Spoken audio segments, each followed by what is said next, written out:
Hello everyone, it's Jimmy here and welcome back to the channel. In today's video, we're going to review the Voigtlander 35 f3.5 Color Skopar. It's a very beautiful lens. It comes with both silver and black paint here. So you can pick and choose which one you want depending on what camera you want to pair it with. I personally think the silver version works really well with regular matte black Leica cameras. If you have this silver ring here, including this silver release button, it looks very beautiful. And I think one of the biggest selling point of this lens is its size. As you can see here, it almost sits flush with the camera. It's so small. Actually, it reminds me of the Leica 28mm f5.6 Summaron lens that Leica has released several years ago. Now, as you can see here, this Voigtlander 35 3.5 is actually even a little bit shorter than the Summaron, which is amazing. And if we compare it to the older Leica 35 3.5 Summaron for the screw mount, you can see that lens is actually quite a bit larger. So when we do the optical comparison later, you have to keep the size in mind because, as we all know, the smaller the size, the harder it is to make the lens perfect.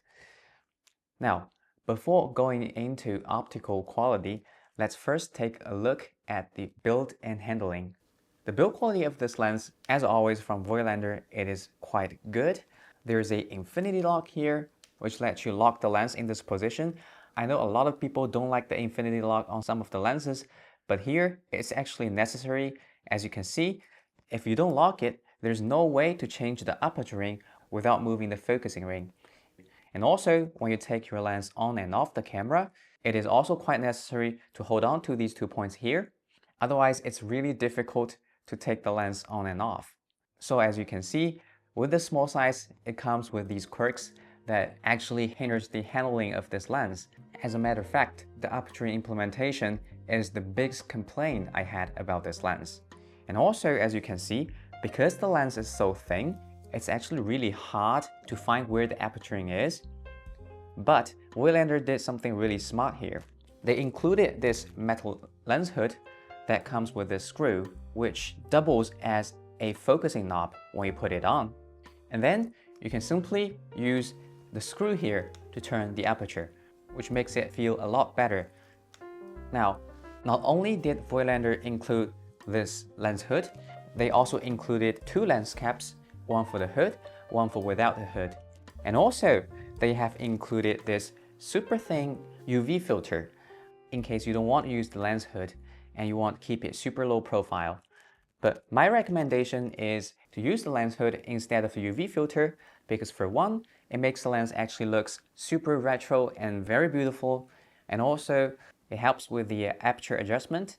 And last but not the least, putting extra glass in front of the lens is always going to reduce the image quality of the lens and adding flares potentially. So yeah, this would be my go-to setup. And aside from that awkward aperture mechanism, the rest of the lens handles really well. The focus ring is really smooth.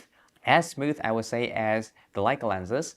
And with the infinity lock, it is very easy to turn the focus ring, even though it is a very small lens. Now, with build and handling out of the way, next up, let's take a look at the optical quality of this lens. And we're going to compare it with the 2 lenses that I've got here. One is the Leica 35mm f2.8 Summaron. It is a very beautiful lens. It looks exactly the same as the first generation Summicron, which is also known as the 8-element. It renders very beautifully, and in fact, if you don't need f2, I would actually highly recommend this lens over the 8-element because this lens shares the same housing with the 8-element, which means it's got amazing build quality, but it's only 1/3 of the price of an 8-element. And the other lens I'm going to test here is the Leica 35 f2.5 Summarit. It's a modern lens, aspherical design. It's got a cousin, which is a 2.4 lens. Optically, they're the same. The reason why I brought these 2 lenses is because they are relatively small in size and they are also around the same aperture as the Color Skopar here, even though both of these are a little bit brighter. Now, without further ado, let's take a look at the optical comparison part.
Alright, so in this first set of photos, as you can see, all of these lenses are super sharp, wide open in the center.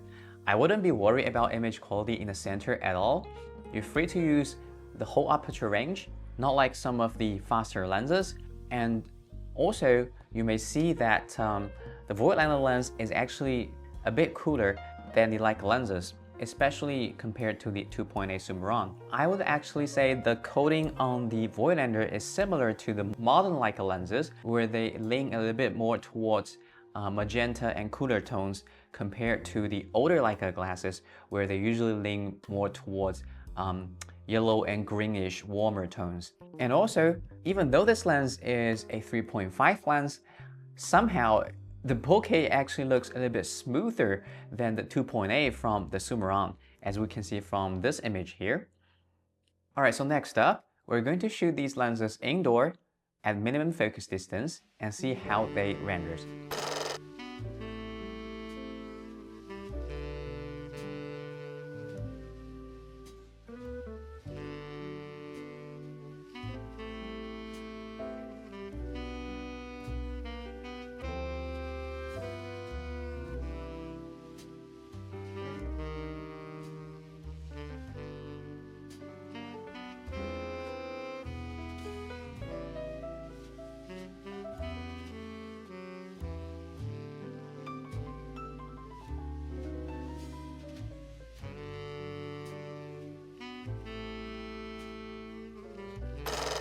Alright, so sharpness-wise, it's pretty much the same story. They're all very sharp in the center.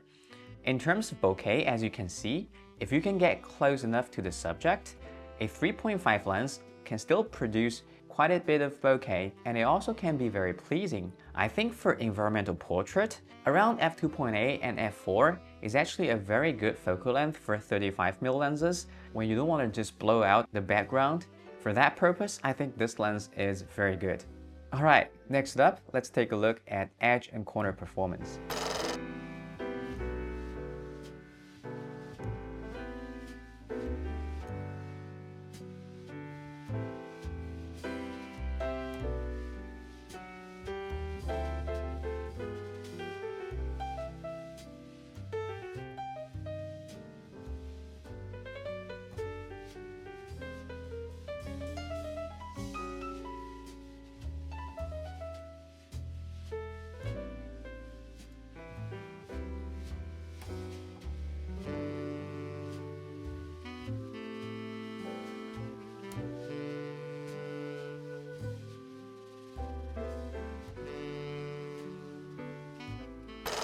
Okay, so this is where the story gets very interesting. Now, as we can see here, the Voigtlander Color Skopar has edge-to-edge sharpness wide open. It's actually a good 2 stops ahead of the Summaron and maybe 1.5 stops ahead the Summarit. The Summaron even stopped down to f5.6, it barely catches up with the Voigtlander. And the Summarit, I would say, is about equal as the Voigtlander until stopping down to 5.6. And if we compare the Voigtlander shots wide open versus 5.6, there's very little improvements, which means the lens is already quite sharp, even wide open. Now, this is quite surprising considering the very small size of this lens. But again, we do see a bit of vignette, which I think is to be expected with a lens of this size. So next up, I'm going to show you a few photos I've taken, just walking my dog around my neighborhood. So yeah, nothing fancy, just to get a feel of how this lens renders.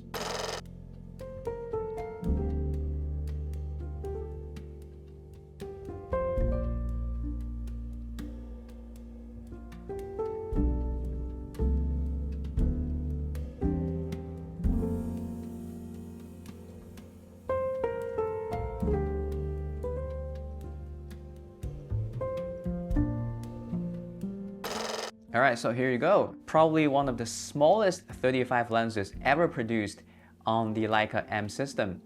And I have to say I'm quite impressed with this lens, especially the sharpness wide open. I've tested quite a few small lenses like the Leica 28, the TT Artisan 28. All those lenses aren't quite as sharp as this lens wide open, and plus this lens actually has at least a stop faster of an aperture, which makes this lens quite a bit more usable when it comes to, environmental portrait or in darker scenes than those small lenses.